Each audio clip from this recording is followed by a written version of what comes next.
Hello and welcome to another episode of the Game Dev London podcast. I am your host, Adam Boyne, and with me today is Chris Filip. Chris Filip. Hello, thank you for joining us today. We're going to be talking about Game Jam, specifically Game Jam mindset. We're going to talk about how to get the most out of a Game Jam, how to get yourself through that grueling period of development, and how to get take away from it the most that you can. So, without any further ado, let's start. Hello, Chris, event coordinator at the Tentacle Zone. I have been to the Tentacle Zone at EGX. I've exhibited at the Tentacle Zone at EGX. What should people be looking if they were at EGX looking around at all the samey looking stands? What makes the Tentacle Zone stand out? Well, first of all, thanks a lot for having me, Adam. It's really great to be here and to talk to you about a topic that's close to my heart. I think that for us at the Tentacle Zone, the thing that makes us most unique or differentiates us is our feeling of community. Like something that we've always tried to bring forward has been this idea that we're all in this together, and that's how the Tentacle Zone started at EGX and Insomnia. And then for about 2 years now, I think we've also been a coworking space in London for independent game developers, where the whole concept behind it is to grow, to help game development companies grow and foster this sense of community and knowledge transfer between them, because together we're stronger. See, I was going to say for standout things, it's the big green tentacles. That's my favorite. That's my favorite thing. Community, love playing the games. Big green tentacles. It was the fact I knew where I was. That was my favorite thing. But absolutely. I've every year since I've been going to EGX, I've always been an eye out for the Tentacle Zone. Not only because it always has fantastic games on show, but also because there is a real community spirit around the people there. And certainly during this period that we're in now, the reach out to developers, the events that you've been putting on, all that kind of thing, talking about all different aspects of game development have been super useful. I've attended a few myself, and I definitely encourage everybody to come and join in on those. But instead of Tentacle Zone, today we're going to talk about game jams, specifically because upcoming this Saturday will be the Game Dev London Summer Game Jam, which you can find it out by going to itch.io/Game Dev London Summer Jam, or go to our website or Twitter, and we'll have links there. We're going to be talking about, we're not going to give away the theme, but we are going to be talking about game jam mentality. So, I myself have been doing game jams now since, oh God, I've got to count it backwards now, 2012, a combination of competing, judging, hosting, mentoring, and every other job role in between. Chris, are you a big fan of game jams? Have you taken part in lots over the years? Yeah, I'm actually very similar to you. My first game jam was the Global Game Jam in 2012, while I was still a student, and then I've been doing that every year since 2016. I've been organizing them as well, and I've jammed up and down the world between the UK. I did a train jam in the US, which was such an amazing experience. Really want to do that. I've been organizing game jams in Romania. I took part in some programs for game jammers and organizers in Finland. It's been a joy, to be honest. I think game jams are something pretty unique to the games industry, and yeah, people compare them with hackathons. They're pretty similar, but not exactly. No, I think just as a quick summary in case you haven't done one, and if you haven't done one, please go do one, preferably ours, but someone's, please. Game Jam is a concentrated development period, normally lasting between either 24, 48, 72, or sometimes a week or a month, depending on for longer jams. Development period where the idea is that you dedicate all of your development time specifically to the development of a new game or otherwise game-related thing.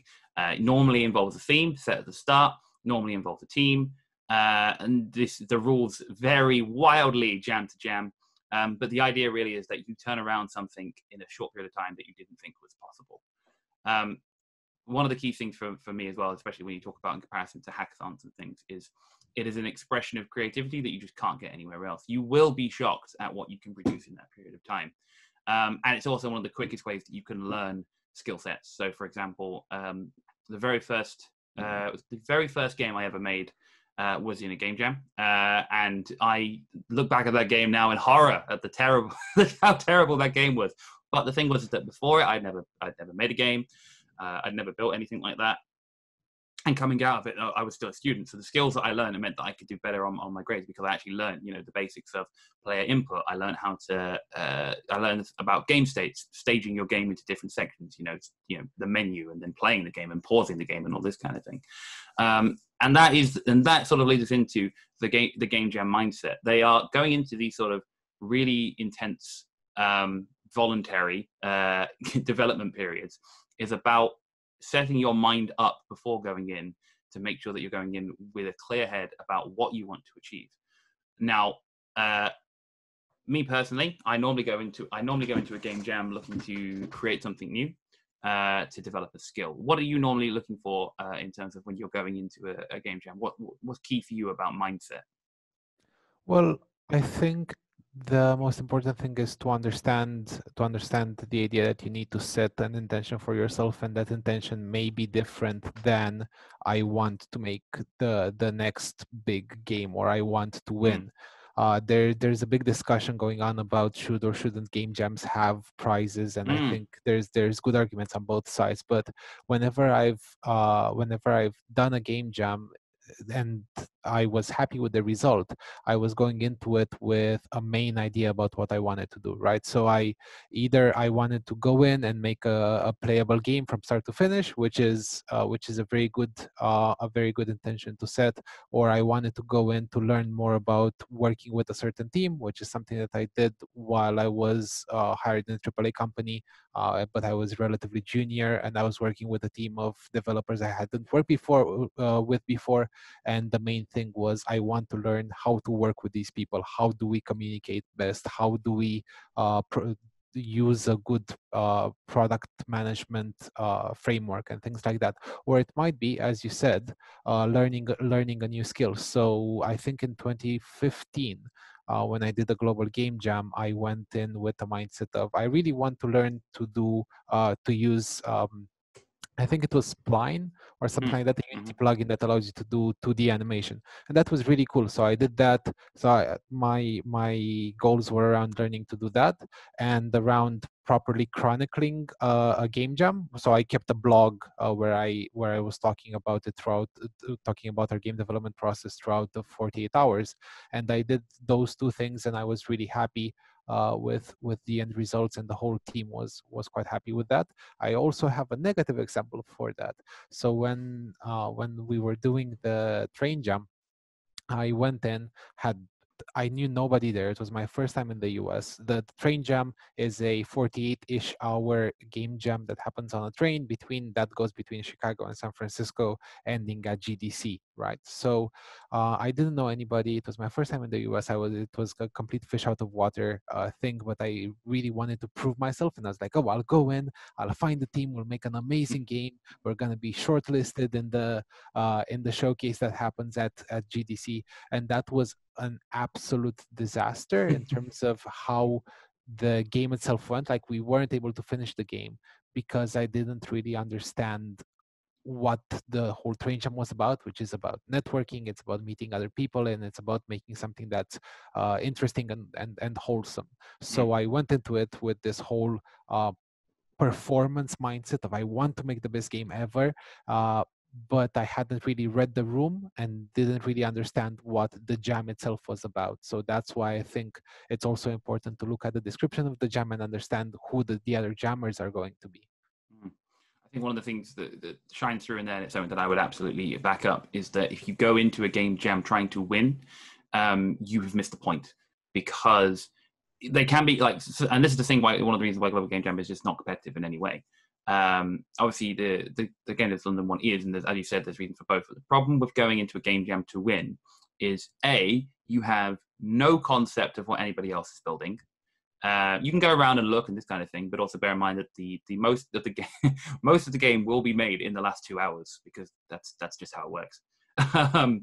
And so if you go in trying to win and you come with a really competitive spirit, you may make something really good. But the problem is that you're now weighting all of your entire experience on whether you win or not.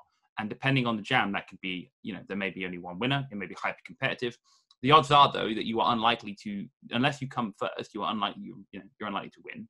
And you'll come away with a bad taste of, we made this game, but it didn't win. So what was the point? The thing is that if your mindset is geared towards winning and you don't win, you have lost as far as you're concerned. Whereas you come into it going, this is not about winning. This is about dedicating time to building something that is worthwhile. For its value does not come from its success. Its value comes is inherent. So whether that is learning a skill, whether that and I hadn't even thought of the finding ways to work together as a team. We did a game jam. This is Global Game Jam 2017. Where we built it was the theme was waves, and we built a top-down. It was a top-down shooter where a second person on a mobile phone was having to match up radio wave frequencies to disable your opponents, basically. And we went to the jam with no 2D artist because we were just it was something that we were like, once we've got an idea, we'll figure it out. And so we drew on a sign 2D artist or 3D modeler and just walked around. Does anyone do this? And we were approached by a guy who was a logo designer. He made logos for companies and stuff, but he wanted to explore 2D design. And we brought him into our team, and he was very good, and he gave us fantastic art.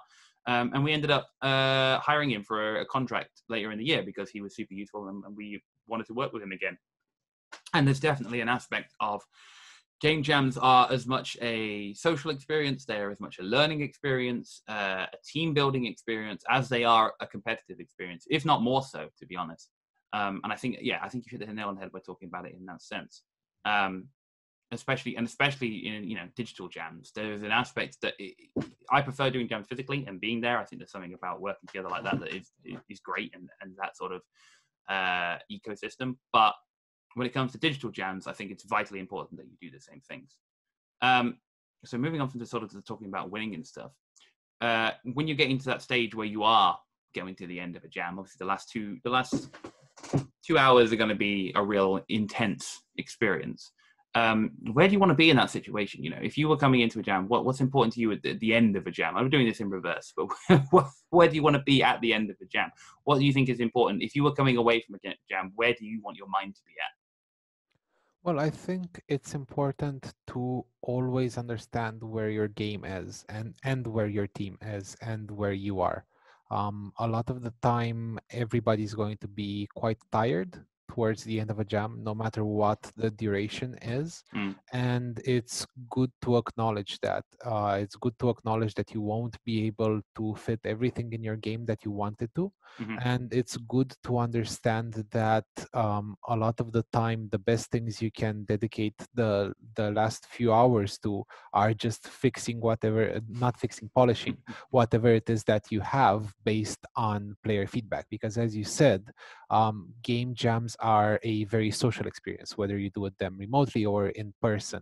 I would say in person even more than remotely, because you also add the networking aspect to it. But obviously that's not what the current situation is. So communication in digital channels like Discord is going to be important, and always having a playable build as soon as you can. That's that's a very good one.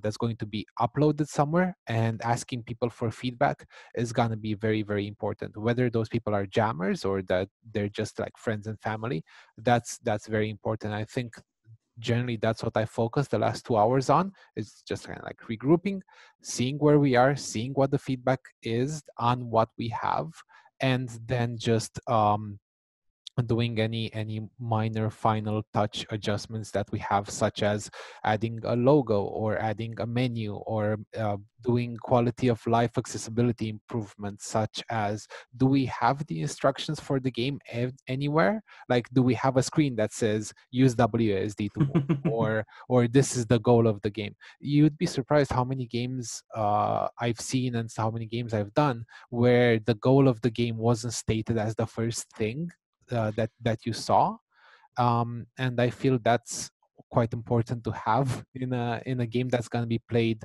maybe for a couple of minutes by people online. So yeah, that's kind of where I would go. Where would you go for those last couple of hours? Yeah, I think mostly what you said, and you've raised a good point. I hadn't even think of When you said you'd be surprised how many, the answer is I wouldn't, because I don't think I've actually included that in any of my games, telling anyone what to do when you play them. I'm just assuming that I'm going to stand there and be going, just go left, go right, please, please, listen to me. No, that's a very good one. I mean, yeah, I mean, I think generally speaking, what this raises, and I hadn't thought of it in these sort of terms, is your mindset relating to the structure of a jam and how you go about building your game is really important as well. Because realistically, if you are building your game up until the last 10 minutes, right, you are going to have bugs in your game which are going to cause issues, right? And I'm not saying you're going to build, anybody who's built a bugless game in a game jam, they must have brought it beforehand. I don't believe it. It's a dream. It's a lie. It's one of those things that doesn't exist. Because the whole point is that you are building in such a short period of time that the odds are something's going to go wrong. But the way that you prevent, the difference is, do you have a bug that causes your game to crash while the judge is playing, or do you have a bug that just means on certain devices something happens but the odds are low, right? And I think if you can get into the mindset that the jam finishes 2 hours before it actually does, you can get to that point where that in those 2 hours you can start building it. And don't get me wrong, scoping is a horrendously difficult task, right? Like in a 2-year project, scoping is difficult, let alone in a 48-hour project, right? It's difficult to understand how long something can take you. And it's also difficult to adjust, right? You can get halfway through a game jam and then realize, hang on a minute, I'm going to mess up. We did a game jam, we call it a game jam, so a 48-hour game jam. We were trying to build a JavaScript-based multiplayer the sort of trust-based game. Maze was exploring a maze, and after 24 hours, we had fantastic networking and a blue square, and that was it. And then we realized that if we carried on this route, we would continue to have perfect networking and a blue square. So we abandoned what we had built for 24 hours and restarted in an engine that we knew better, and came up with something that we were really happy with, but only because we sort of sat there and went, this is not going to be possible. And that's the thing, is that if you can build that structure into that, as you're coming up to the last 2 hours, like you said, having a playable build at any given moment in time is a great idea, right? Starting the jam looking towards, can I just get to the basic version of this? Fantastic. For 2 reasons. One, because it means that you keep iterating on it and have something playable and showable at any given time. But also 2, when somebody in the last 10 minutes introduces a bug that breaks the entire game, because that happens too, you just roll back to the previous version. It works. It's fine. Nobody's concerned. Because that is another thing that is one of the worst experiences, is getting to the end of a jam, the submission point, and not having something, or having something that breaks in a way that because again, that's another way of feeling like the jam has not been what you wanted it to be for that reason. Right. It's important to make sure that you have that structure, and it's important to try and dedicate that time at the end to polishing and working on your game and getting to the point where you want it to be. Yeah, I think here you also need to think about what type of game jam the organizers are putting together, right? So with the Tentacle Zone, we've organized a game jam together with Autistica, which is an autism research charity in the UK, and we did that with the whole purpose being we want to make this game jam chill and accessible, and not having people feel like, not having the jammers feel like they're crunching, not having them feel like there's any extra pressure on them. So the whole thing is the Tentacle Zone has been set up by Payload Studios, and as I said, we're trying to help game developers. So what we did in partnering with Autistica was that we wanted to come up with this really cool game jam concept that we worked together on, that turned out to be called the Autistica Play Jam. So we started the game jam 2 days early, to allow people to read upon the themes and on the scientific research that Autistica did. And then we had one week of development, and then we had a submission date that was set for Monday at 9 a.m.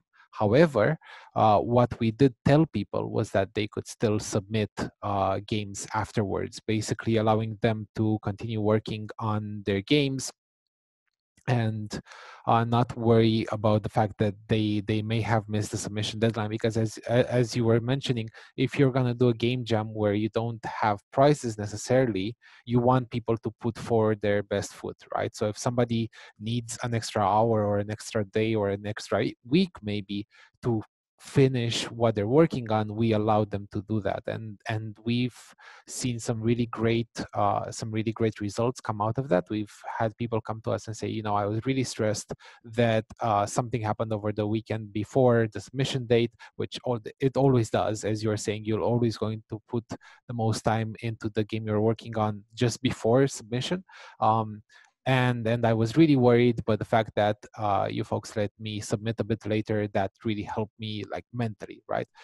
And I think there's something to be said here about it's perfectly fine if you don't finish your game on time, or if you get to the end of the game jam and you realize that the game is unplayable. Like, that's totally part of the experience, and it goes back to the idea of mindset and intention that we were talking about at the beginning. Like, if my goal was to understand, or if, let's say my goal was to work with a team of strangers I've never worked with before, and make sure that by the end of the jam we didn't hate each other, right? So again, focusing on processes, or focusing on communication, and the focus isn't make the best game in the world. Then if at the end I don't have a playable game, sure, I might be disappointed, because everybody would like to have a playable game, right? But I can still keep in mind that my intention was to learn to communicate and to work with strangers, and if that went well, then I'm gonna be more accomplished, because that's what I set out to do. And I've had games where the result was, well, I guess this type of working that doesn't work for me. So I took part in a Taiga Jam back in 2006, not 16, 14, 15, something along those lines. We went in, and a programmer had a massive breakdown due to something in their personal life. Wow. We went in with 2 game designers, which you should never do, like 2 game designers, 1 artist, and 1 programmer. And we had like this giant design document, which was really well written and nice, but at the end we didn't have a playable game because we just didn't get there. And in the end, our takeaways from that were never go into a game jam with more designers than programmers, and before the game jam, make sure that the whole team is on board, and that you, at least, if not everybody else, that you as the project manager or the producer, if not everybody else, kind of knows where everybody's standing mentally and from a well-being point of view, because you don't want to crunch. You don't want people to feel bad. You're going into a game jam to learn something or to make something, right? Yeah, you made a whole bunch of fantastic points there, and I think the first one I want to touch on is over planning. A game jam is not meant to be really like this super hardcore structured way of building a game, right? Because if it was, it would be called work, and it would, that's what that's for. The whole point is that you're basically trying to align the production with the creative process as much as possible. The game is not meant to be really clearly defined within the first minute or the first hour or before you even start. You're meant to start because you have a loose idea of what you think you want to build, and start running with it and build something as you're going. The longest I think I've ever spent planning the game was we spent an hour in a global game jam deciding what the game was exactly and how it's going to form. And it was only, and when we had an idea, I think there was 5 of us in that game jam, when the 5 of us were sure that all 5 of us had a rough idea of what the game was going to be, we just started. It didn't matter that we didn't know exactly what the visuals were going to be. We knew it was going to be top down. That'll do, right? And then over the course of it, we developed it, right? Because that's the other thing, is that you have people dedicated to individual tasks, which is also why something like game design probably doesn't work having 2, because something like a programmer, you can have 2, but they're dedicated to different parts, right? So if you had 2 programmers working on the same code, you don't need to be fighting merge conflicts during a game jam, right? You want people to be dedicated to that, because your game shouldn't be big enough to need it, because you've only got a short period of time. And at the end of the day, you're going to be pulling all this together with the best will in the world quite quickly, because that's the nature of the jam. So sitting there and planning out every fine detail is going to cause issue. It's like there's a quote which is to do with it's like blueprints for a house. Nice to have, but any project manager knows how to build a house. The blueprints are going to go out the way at some point because something's not going to work. If you try to too stringently attach yourself to the plans you have at the start, you limit creative freedom to build something that's interesting or exciting because you're stuck with whatever you thought was a good idea at the beginning. And B, you're going to get tied down at some point by not only by the designs that you have, but arguing about those designs because design process takes a while, but also then if you have a rigid design, adjusting that design process takes a while. And you don't have the time to be arguing with other people or debating or trying out 6 things and seeing which one works best if you've only got, at worst 24. I mean, you could have less. People do 1 hour jams. You don't have time in a 1 hour game jam to plan make a design document. So you don't have time in a 48-hour jam because it's not about a rigid set of rules. It's about going, we've got the idea, we know what we're doing, let's just go and make it and see what goes. It's like growing a plant. You know the basics, you've got it, you know what it should look like at the end. You've probably got the wrong seeds and you end up growing something else, but the point is that you made something and that it looks good. Well, I say it looks good, it looks like a plant. Yeah, definitely. And I think here there's an important distinction to be made between getting stuck in something like documentation, because people don't read documentation in day-to-day life in AAA studios or indie studios. Not to mention things like short time game jams. It's good to have general documentation and the mood board and like, oh, this is how I'd like to have the movement, or the mood board's a great idea, yeah. Or the main interactions that the players do and so on, but don't go in so far as to be like, oh, it needs to be precisely 2 pixels wide and whatever when you're the designer. Let the artists kind of like fill in the gaps for that. However, something that I would emphasize is that you need to have the basic setup for how you're going to set up your project. So everybody should have the same version of whatever editor it is you're using. Yes. You should have the setup done for how you're you should have the setup done for how you're going to do things like submit assets. So are you going to use something like Unity Collaborate? Are you going to use something like an SVN a source versioning network or something along those lines, or are you going to just be using Dropbox or Google Drive? Don't go in assuming that everybody's going to know that, because at the end of it, one of you is going to have Unity 2019 installed, the other somebody else is going to have Unreal Engine 4 installed, and somebody's going to try and feed you scenes using Google Drive while everybody has Microsoft 365 installed, right? I've been there, I've done that, like talking from experience. It's not nice to go into a game jam and the first 2 hours be spent downloading Unity in the background on a 4G connection. I think you're absolutely right, and I think actually the mindset going into the jam, like 2 days before the jam even starts, that level of organization is vital. Because like there are, things will go chaotically in a jam. You might bring in a new person or this kind of thing. But if you can set out your organizational structure beforehand, so things like, okay, who's in charge of what, for example, right? Like I said, you could have 2 programmers, and if both programmers go in thinking I'm going to be the lead programmer and make all the mechanics, then you've suddenly got 2 versions of the same game and no background systems and no menus and no nothing else. Actually having those conversations beforehand and laying out, okay, you're in charge of this, you're in charge of that. We have 2 audio people, you're in charge of music, you're in charge of SFX, and just laying out those base structures. This is where our assets are going to sit. This is the Google Drive folder where we'll share images and this is where we'll do that. All those things are time-consuming aspects that can be done before the jam. And more than that, taking it back to mindset again, they line you up for a clear head going into the jam. The jam is meant to be about just freeing your mind from the troubles of all the other stuff you have to do, right? That's why it's so good to be in a dedicated space, because then you're not worrying about your food, for example, or your home life or that kind of thing. The best kind of jams are the ones where you can basically relinquish, like not unfairly, like obviously sort of do stuff beforehand to do this, relinquish your responsibilities and focus entirely on what is at hand, right? Your mind is only dedicated to the task at hand, and that is when you're able to sort of do things like dropping into flow state, be incredibly productive and all that kind of thing. If you don't prepare beforehand to do that and clear those things out, move all your meetings so they're not happening during that time. Don't book other things to happen at the same time. Tidy up the house beforehand. Buy food so you don't have to go to the shops. All these kind of things. Arrange for the kids to go to the grandparents or something. Exactly.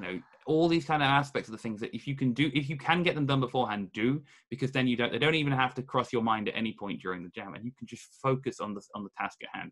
That is when you'll do your most work, and that is when you'll do your best work as well.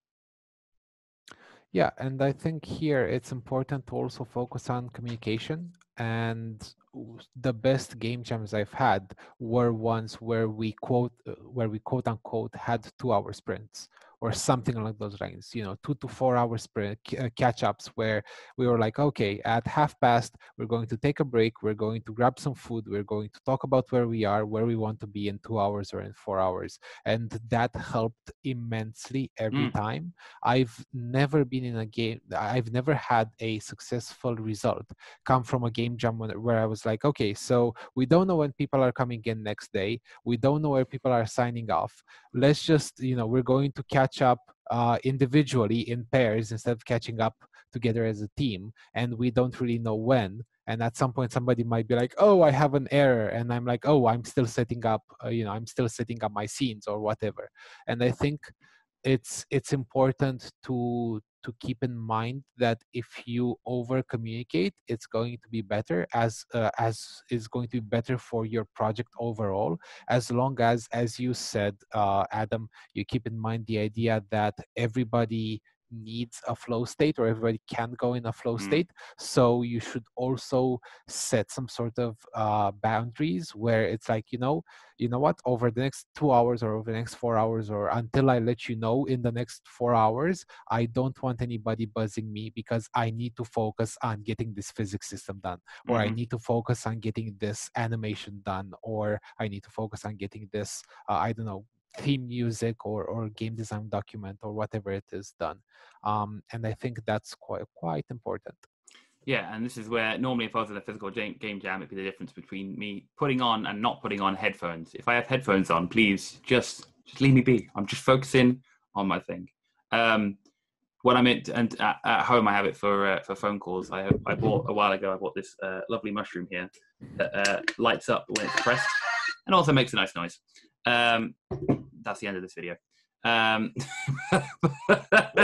This video is taken down. Stuart cut this. The whole point of it is that I can basically say, look, I'm doing something that is important and focused, and yeah, it works for video calls and stuff. But if I'm dedicated to a block of code, I'm like, I'm just going to get this done. It's the same sort of way of if you indicate to people, look, this is this period of time that I'm about to enter. Please respect the fact that I need to focus on it. You can, if you need to interrupt me, please do, but preferably let me do this, because you will get more done in 2 hours and a dedicated window than you will done in 4 hours if you're interrupted every 15 minutes. And that's just one of the parts of the game jam is so vital. And I think you're right to say it's this weird, and it's weird because it's counterintuitive to well, I say it's not actually counterintuitive to the games industry. It's counterintuitive to what the games industry thinks it should be doing, which is documentation and rigid planning does not help development in the form of a game jam. Open communication and a structured communication period of time, having an organization in terms of a schedule, does help, ironically, because it's about being able to, it's about short-term deadlines, it's about staying in touch with each other. It's a minimized form of agile development. We normally have, when we're doing game jams, we normally do a form of 4-hour sprints where we go, right, for the next 4 hours, I'm going to do this, this, this, and this. I've got a big list of tasks. If I do some more, I'll grab those as well. But at the end of 4 hours, we'll come back together. Hopefully we're in a position where we've got a playable build, or if not, each person has their own bit, which is playable. And we can just see where we're at. And I think that's vitally important to sort of having that prolonged structure to a jam. That means that at the end, you're not, or the point at which you're putting stuff together, you're not in this mess of, and like you said, I've been there at 10 o'clock in the morning with a midday deadline of one person's asleep. One person has gone to get breakfast and has been gone for an hour. One person is crying because the code doesn't work, etc., etc. I had a game jam where I don't know why, again, this is to do with scoping. I decided the thing I wanted to do was to build a Minecraft-style Perlin noise terrain system. This is only when I've been coding for about 3.5 years at this point. So this was a tall order for me at the time. And I remember I didn't realize how difficult some aspects of it were going to be until about the last 12 hours of a 48-hour jam. And I sat, I think it was about 6.5 hours overnight. This is about 2 o'clock in the morning till about 8 o'clock in the morning, just coding and coding and coding and coding and coding and coding and coding. Managed it. And the big thing I remember is that when I finished it and I knew it was done and I could integrate it, and there was a beanbag just sort of behind where we were sitting, and I sort of collapsed onto it in like a successful, yes, I've done it.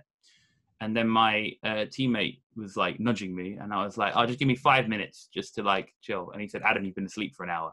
I literally just passed out on this beanbag without it realizing because of the amount of stuff I put in. And that's not good. Don't recommend that. I recommend being able to sort of scope what you're doing and meet back and come back together and doing stuff and bringing the work back together and changing scope and all this kind of thing, and not being committed to a rigid structure so you can adjust that. But that does remind me of the point which you touched on, which I wanted to circle back to, which is your personal structure with a view to well-being, including things like sleep. Because a lot of people hear the idea of make a game in 48 hours and convert that into stay awake for 48 hours, which is not how you make a game. That is not a good idea. I've seen people do that. I did a game jam with someone who did stay awake 48 hours, and then he tried to drive us home. That was a horrifying experience. I don't recommend it.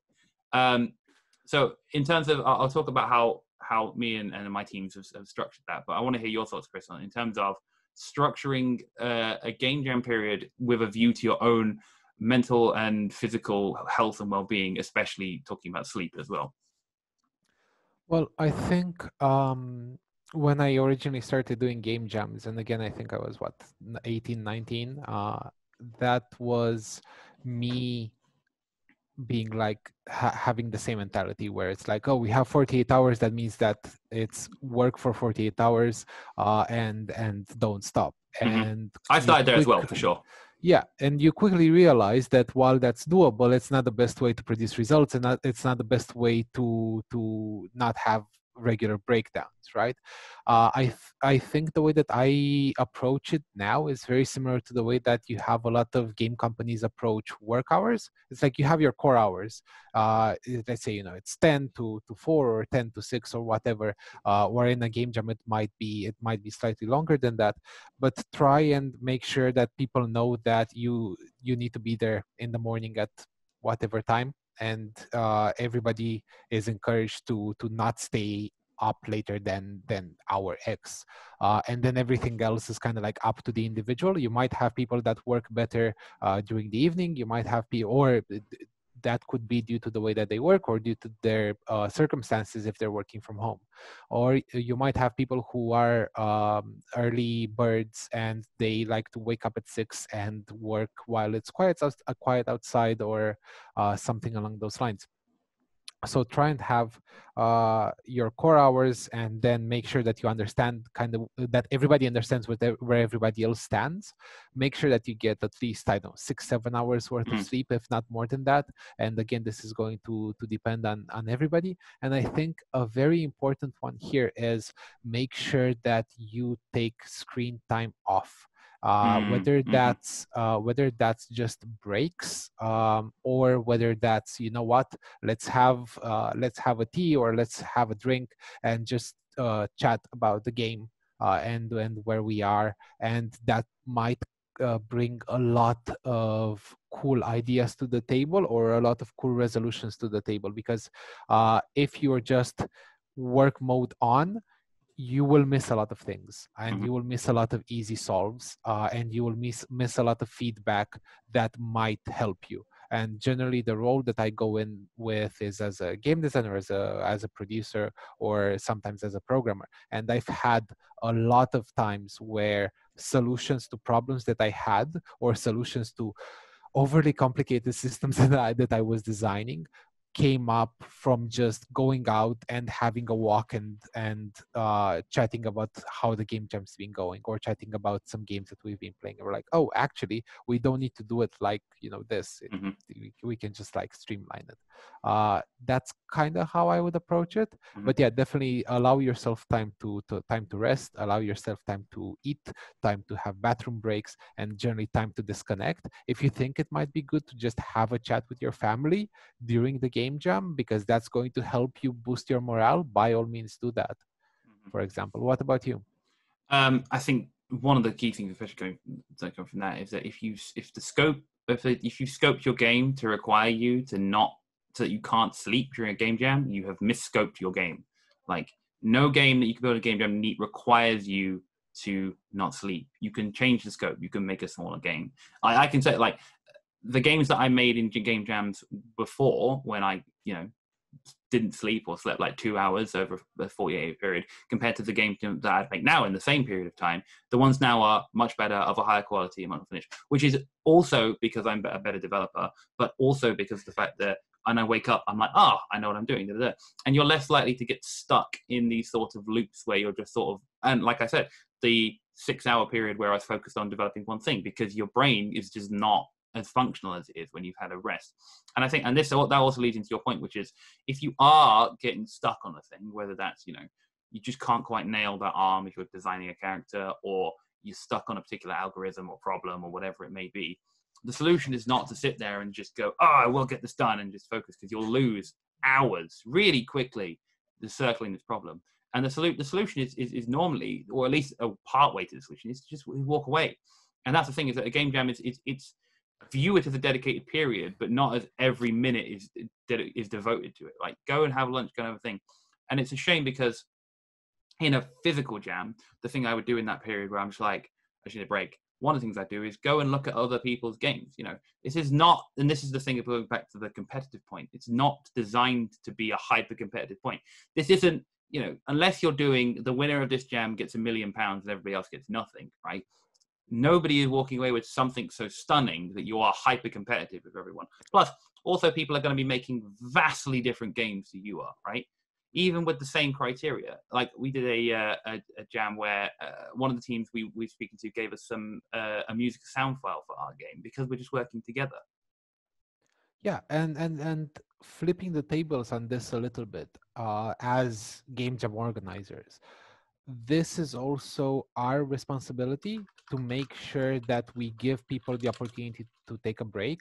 So when we were organizing the global game jam at the Tentacle Zone in January, what we did was we hired a pizza van. So it was like this, it was basically the highlight of it from my point of view as an organizer, like having somebody hand make pizza there, which was really cool. But it also gave everybody an opportunity to take 5 to 10 minutes to come out, to set an order for a pizza, to look at how it's made, and then come back, grab it, and eat and just chat.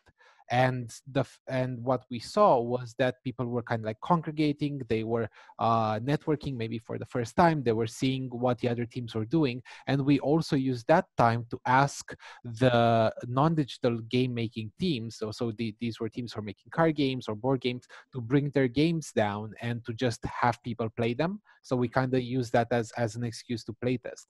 When we were doing the remote game jam with Autistica, the Autistica Play Jam, we used daily streams. Like, we had a 1-hour slot where we were just streaming ourselves as the organizers, having a look at people's games and commenting on that. So we knew that we were giving people the opportunity to first have a look at the other games that were being made, and second, have a chat with us and make sure that or rather give them an opportunity to do something else other than develop, or other than just worry about what they were working on. And I feel like what you folks have been doing at GDL with the Animal Crossing streams, that's something that's really cool. And any sort of gathering that's happening that you can put together as a game jam organizer, even during a 48-hour game jam, where it's like, for 30 minutes every day, we're we're just going to meet in Mozilla Hubs, or we're going to meet in Animal Crossing and just chat about what's happening, that's a good opportunity to allow people to disconnect and to chat with others. So that's one of the points that I wanted to make. And the other one is try, and as you well said, try and get feedback from the other teams there, because you can't really work in a bubble, and there's always going to be people in the other teams and the other participants, or through the organizers or throughout the organizers team, who are going to know the solution to whatever problem it is that you're facing, or who at least are going to know where to direct you to find that solution. And I feel otherwise you might end up getting stuck either in a conceptual loop where you have this idea and you don't want to let go of it. Totally, you should let go of it. Or you have a problem, whether in art or in programming, where if you had just asked, you would have found the solution 2 hours before you would have found it on your own and solve that and be able to go and work on the next feature. I think you make a good point there. Building on the idea of holding on to your own idea, and also then talking about finding out, you were wrong, for want of a better word. Game jams are great opportunities to work on your interconnectivity within a team, but also to connect to people who have more experience than you in that space, which you're just not going to get in that space. So in terms of your team, you as an individual will have fantastic ideas. Of course you will. Like, you're a smart person, whoever you are. I believe in you. You will have good ideas. You will also have bad ideas. You will also have ideas that are okay, but if framed in a different light, could be better, right? There's a couple of people who said things like, there's no such thing as a bad idea. There's only bad execution, right? It's about taking your idea into a format that works. But the point is that also means that everybody else's ideas would also work in the right framing. If you so rigidly lock into your idea as this is the only way it can be done, the problem is that if you're wrong, and the odds are that you could be, right? It could be 50-50. It could be better, it could be worse, but you could be wrong. Or you could be the case that you're right, but you do not have the team to execute your idea the way that you envision it. You may end up in a situation where everything is worse, and people will be unhappy with the fact that you steadfast in your idea. That's not to say don't fight for your ideas, absolutely do. But the whole point of having a team is that you work as a team. So for example, I'll oftentimes my teams, the core of my team is normally people who I run beta testing with. So there's 3 of us. We always accept a majority rule. The reason being is that all 3 of us know that we all have good intentions and we all want the best for the game. If it so happens that 2 of us are arguing about a particular feature, I think it should be orthographic and look straight down. The other thing should be isometric, and we just cannot agree. If the 3rd person comes in and agrees with one of us, the other person lets it go, because you will win other things. There will be other times when you are right and they agree with you, and also you accept that the other person has the best intentions at heart, and it can still go wrong, right? Even if you accept the other person and it goes wrong afterwards, you learn from the experience and you take it forward. This isn't, you're not building some kind of multi-million-dollar game where this decision is the pivotal point that changes whether the game is going to be a viral success or is going to fail on the first day. You're making something in a short window that allows you to make those decisions and pick either direction and have it go wrong, catastrophically wrong, and still not be a major issue. So you can't be so rigid as to hold onto your idea and believe that you're the best, which builds onto your other point, which is just because you think you know how to do a thing, again, doesn't mean you're right, even if you have no one to disagree with you. So, for example, building a complex system, right? Let's take, I don't know, dialogue, for example. If you're building a dialogue system, you may see in your head how to do it, and you may get 4 hours into it before realizing that this is getting way out of hand. Game jams are one of the only times where you can go and speak to your peers and your seniors and people who have done it for less time than you and ask them for their opinions, right? You could have a game jam with somebody who's been a games programmer for 10 years. When else are you going to be in a situation where they're going to be sat there coding, and you can go to them and say, I'm trying to do this, like this, what do you think? And just have them go, have you thought about doing it like this? Because that's what they do, right? That's their experience and the knowledge. And game jams are perfect opportunities to go and speak to people in your discipline, in other disciplines, and ask them for advice. I was referring before about the sound guy. We were trying to make a sound work for the thing, and I said to him, like, what it was, you hit a character into a wall and they would break into pieces. And I was like, well, we could do this, you know, there's lots of options. I'm not a sound person. I went and asked somebody who was an expert, and I said, what would you do? And he was like, oh, why don't you just make it sound like a glass shattering? I've got a sound clip, here you go. And I put it in, perfect, worked first time.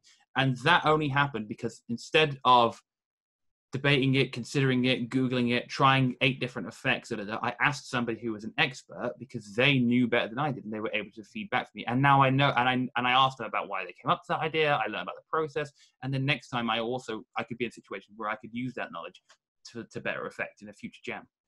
Yeah, well, I completely agree with you. It's so important to talk to the other people there, and that's why I think a really good thing to have from time to from depending on the jam is mentors who Oh yeah. know various things, because it might be that people, if you're on location, people might be socially awkward, and it's very good to have a dedicated designated person where it's like, this person is only here to answer your questions. You will not bother them if you ask them, and especially if you're working with people who don't have a lot of experience in games. That might be a feeling that they have. That's definitely where I was when I started, and having mentors helped me a lot. But also, why it's important to have like public Q&A and troubleshooting channels, because people can help each other there. My story that's relatively similar to yours is about scoping and asking an expert. So when I was doing one of the global game jams, I was working on a game where we wanted to have every choice matter and kind of like cascade. I think this was again 2015 or 2014, and the idea was to have a narrative game where you made a choice and then that choice led somewhere else in the story, and then you made another choice and then that choice led somewhere else in the story, and at any point you could like go back and see how your choice affected the storyline. And that was the core of the game, and that was what the fun was. But of course, as a beginner game designer, my idea was, oh, and what if we added this system here and this system here and this system here? And we had a guy who was a mentor come by our table, and he was like, what are you guys working on? So I told him what the main idea was, and he was like, okay, so you have these systems. Where's the fun? What's the core of your game? This. Okay, so what? And I think I enumerated something like 3 features, and he was like, what if you took out this feature? Would the core of your game still be the same? Like, yeah. What if you took this feature out? Would the core of your game still be the same? Yeah. And then he did this with all of the features, and at the end he was like, what if you took this feature off? And I was like, no, that's where the core is. And he was like, okay, develop that, cut everything else, call me back when you have that developed. Of course, the fact that he allowed us to kind of like pinpoint what the core of the game was and not worry about any other fluff in the end allowed us to make a really, really great game. And, you know, in the end, it turns out that that guy was one of the most successful game developers out there. He had his own studio. He had a game that was released and that was doing really well on Steam, and he was a great contact to have for the future. But he was talking from experience, and I think that's what having mentors, that's what asking around, and that's what, as you were saying, moving around and chatting with the others is going to allow you to do. Like, give you really good ideas, allow you to scope better, allow you to see the game through the eyes of others who might be more experienced than you, and make better decisions. You just referring on that, you remind me of one of my favorite pieces of advice from the company Butterscotch Shenanigans, who make Crashlands and Levelhead. One of their mentalities that they talk about for game jams and general development is always ask the question, can we not? Is there something that you're doing? If you can answer, if you go, can we just not do that? Then if the answer is yes, why are you doing it, right? Which is true for games generally and games development in general, but definitely true for game jams, right? Because we've all been there. And this is the thing, is that you will, if this is your first jam, your 50th jam, whatever it may be, you will suffer from the fact that you will try and add something that you don't need, right? And sometimes that will blow out the system. So for example, Global Game Jam this year, right? So my goal for Global Game Jam this year was I wanted a whole bunch of new ways of doing VR had appeared, Unity's XR toolkit and all this kind of stuff. and I wanted to test them all out. That was it. That was my goal. And I spent the first 6 hours trying all the different ways of doing it. And I was like, okay, great. I've got an idea. I know what I want to do. Fine. The rest of the game jam I spent building up a sort of a bow and arrow system, which worked. And another guy built up a fantastic sort of environment for this. And somebody else was working on rigid bodies. It's great. And at the end, what we had was those three things combined. That was it. It was a beautiful forest with ragdolled humanoids just sort of vaguely walking towards you, and you could shoot them with a bow and arrow. And that was it. That was the entirety of what we had. No scoring, no nothing. And the thing is that I came away from it going, okay, this isn't a game, right? I haven't built a game here. But what I have done is walk away, and obviously this was a professional critic. I came away going, I now have a better understanding of VR systems in general. And the next time I build a VR game, I will be ahead of the curve because I will know what thing to use straight off the bat and and the point is that at no point did I dedicate myself to going, oh, what if I built this system? Or, oh, okay, I've tried it. Let me build a full demo in every single one of these VR systems just so I can test it. I pretty much just ran through their base demos. And it was a weird jam because it wasn't one that we were trying to build a game, but I came away from it feeling a similar level of success as I do in other jams because I had set a goal for myself, my personal self, that I wanted to achieve and achieved it. And this loops us all the way back around to stuff we were talking about earlier, that game jams are this sort of dedicated period, but it's as much as it's dedicated for a team, it's a dedication for you. You should go into it with something that you want to achieve, which is separate and smaller than the game you want to build. Because through personal achievement, you can actually, you learn that, and you will take away so much anyway, the education, the learning, all that kind of thing. And building back to what we were just talking about, going into it with, you will learn that your goal may even be too big for what you want to achieve, right? If I'd gone into it going, I want to be able to make VR games in all the VR systems that are available, I would not have achieved that in a single global game jam. That would have been madness because they are, if I tried to learn all of the XR Toolkit, all of MRTK and VRTK and VRIF and all these various systems all in one go, I could have been sat for 2 weeks trying to build demos. What I wanted to do was gain a base level understanding of the systems that I didn't know yet. And I did that in about 6 hours. And that was it. It didn't matter after that point. So you want to be going in and it is better to underscope and over deliver than to overscope and under deliver. That's one of the key things. If you would be better off trying to go something smaller and actually building something bigger than thinking you can design the world and turning up with something very small. Yeah, and I think here, this is why I'm really, really happy whenever I go into a game jam that doesn't have prizes, because as soon as you have prizes, you have winners. As soon as you have winners, you have losers. And I'm not a big fan of that. Sure, if you have something like a publisher who's around and just happens to see some cool idea or cool concept or cool game or cool team, and then they give them a publishing deal, that's fine. Or if somebody decides to make a short list of the most interesting games, that's also fine. That's what we did with the Autistica Play Jam, and it also gives people something to strive towards. But what I feel is most fun during a game jam that's not that's not a prized game jam is it allows you to cut corners, and it allows you to quote unquote do things that you wouldn't otherwise do in an official competition, which is things like using tools, using pre-made assets, using things that you've done in the past, or maybe allowing you to risk in a game that you've done in the past because you want risk in a game, and it all matters. And all of this matters when you think about what your goal is. The reason why I'm saying this is because I want people to understand that it's okay to use an already existing networking system that you've done. It's okay to use an existing menu asset or whatever it is that you're going to be using, a ragdoll system, a rope system, a point system, or whatever it is. On my side, the reason why I'm saying this is one of the better game jams I've done was last year during Jam Jam, which is a festival, I guess, a gathering of people who organize game jams, and we also do a 1-hour game jam. Speaking about 1-hour game jams, and something that I went into that 1-hour game jam with as my intention was I want to learn to use Bitsy. Bitsy is this really cool no-code tool that allows you to do pixel art games or pixel art experiences.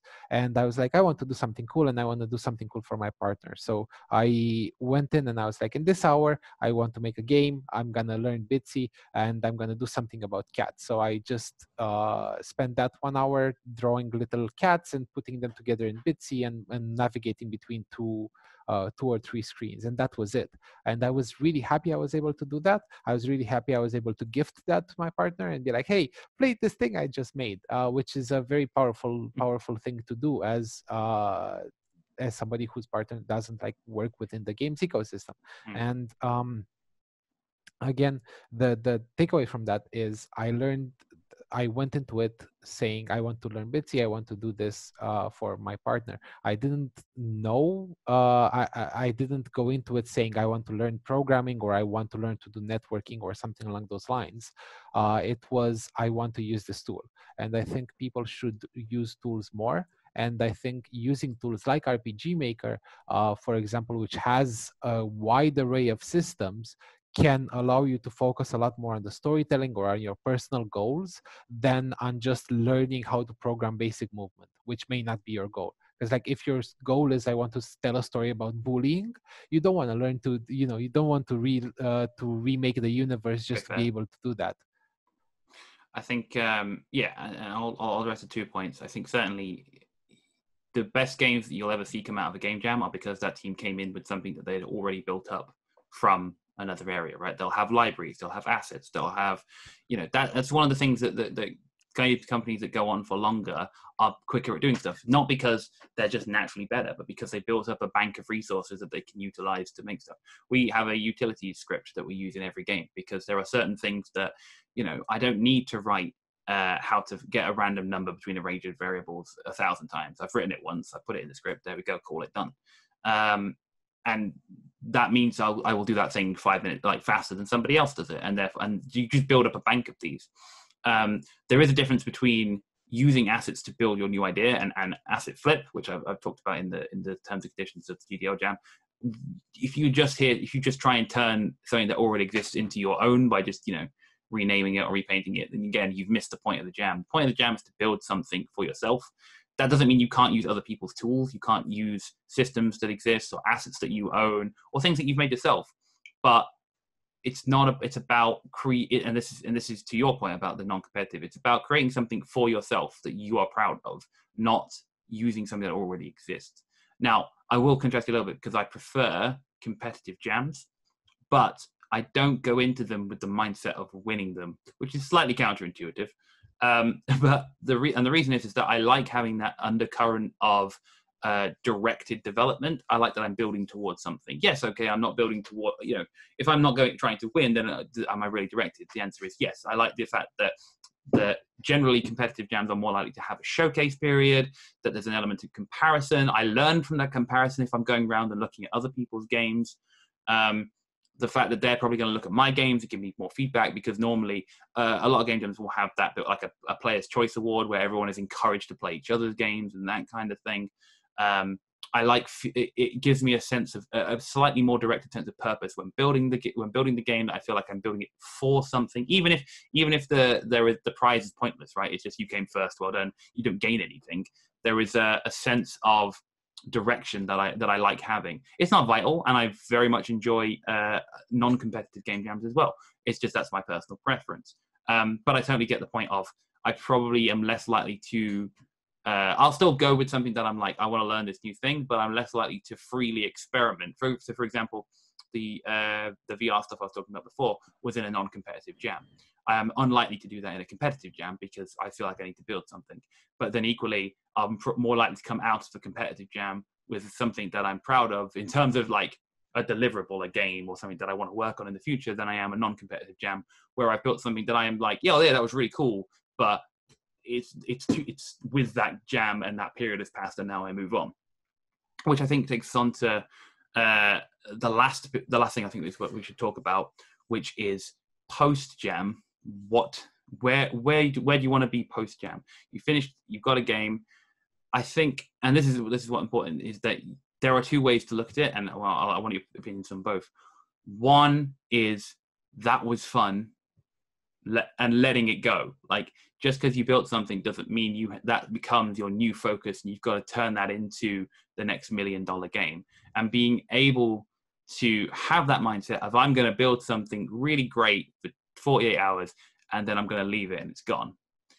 Balanced with building something, either building it beforehand with the purpose of doing this, or because you discovered it halfway through, something that you can then take on and turn into something as a team, or you can take the idea and agree with your team or whatever, but something that you can then take on and build something with. I just want your thoughts on that. I think for me personally, it's always about having a finality and being able to refer to something. So as I was saying, it doesn't just have to be a game. It could be a series of blog posts that you wrote, like a devlog.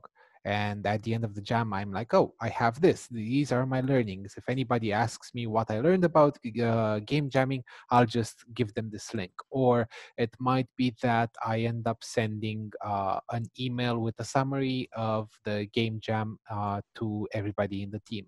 Or it might be that I end up having an interview about how the game jam went, or as you were saying, a showcase where we present the game. And I think something that we've seen it was really useful out of the global game jam that we've organized was changing the format from presentations of games to just play showcases of games where people go around and play each other's games, and that you use that as a finality. Like, if you think about a tree, about telling a story, you have the whole beginning, initial incident, and then that develops into an action and has a culminating point, and generally that culminating point of pressure is going to be, as you were saying, 2 hours before the end of the game jam. But then you also need to have a denouement and an end. And for me, I've done game jams where I didn't have that and I felt very unsatisfied, and then that's why I think having a showcase or having a blog post or just catching up with your team one week later and be like, hey, that was cool, what did we learn? That helped me kind of like have a finality, and it helps solidify what the learnings were from that. Or it might be just putting the game up on itch and like blasting that to Twitter or to Facebook or wherever it is that your social media is. And I think, yeah, that for me, that's what's important. I don't think so far I've taken any of the games that I've made in game jams to make them into bigger projects, but I do know teams who did that. And whenever that happened, I've seen teams break, generally because you have one member or two members of the team who want to go on, and somebody else will have other projects and other commitments. And I think that's fine, as long as you talk about that and make sure that everybody's okay with that. And I've seen generally teams who are like, okay, this is the game, we had fun, that's over, maybe we'll work together again. And that's also where the power of networking comes. Like, you will learn quite a lot about yourself, and you need to kind of like understand that and understand who you'd like to work with again in the future, at the end of the game jam. And sometimes that's going to be more valuable than the game that you've created at the end. Yeah, absolutely. And I think you've nicely tied it up there. We're talking about reflecting on your learnings, especially because it's not something that I've done a lot of, but actually, if your purpose for the jam sort of just across the board, you, as we talked about during this, is that you go into it with a personal goal, something that you want to achieve, that you're trying to achieve for your own personal benefit, then it means that when you get to that sort of that post-mortem bit, essentially looking back on it, it doesn't matter if you're taking it for your game or your tool or whatever you built, you're taking forward, or if you're leaving it in the dust, because that wasn't what you came here to do. You came here to do something for yourself. And if you can reflect back at the end of it and say, did I do that thing? I did do that thing. And if you can take the time to, write that blog or reflect on it afterwards and say, did I achieve what I came here to achieve? Then you've absolutely gone into it and come out of it with the right mindset. And that's what we wanted to talk about. So that very nicely bow ties this episode of the Game Dev London podcast. I've been your host, Adam Boyne, and you can find me online at AdamB1234. Thank you, Chris, for being my guest today. It's been fantastic to hear your thoughts. Chris, where can people go to find you and find out more about you online? So if you want to follow the Tentacle Zone, that's at Tentacle Zone on Twitter. And me personally, you can find me on LinkedIn with Chris Filip with an F, or at WIZRARES on Twitter. Excellent. We'll make sure to link to all of those. Thank you, everybody, for tuning in. If you want to find out more, please do follow www.gamedevlondon.com for the latest updates. If not, we'll see you here same time next week. Bye. Bye.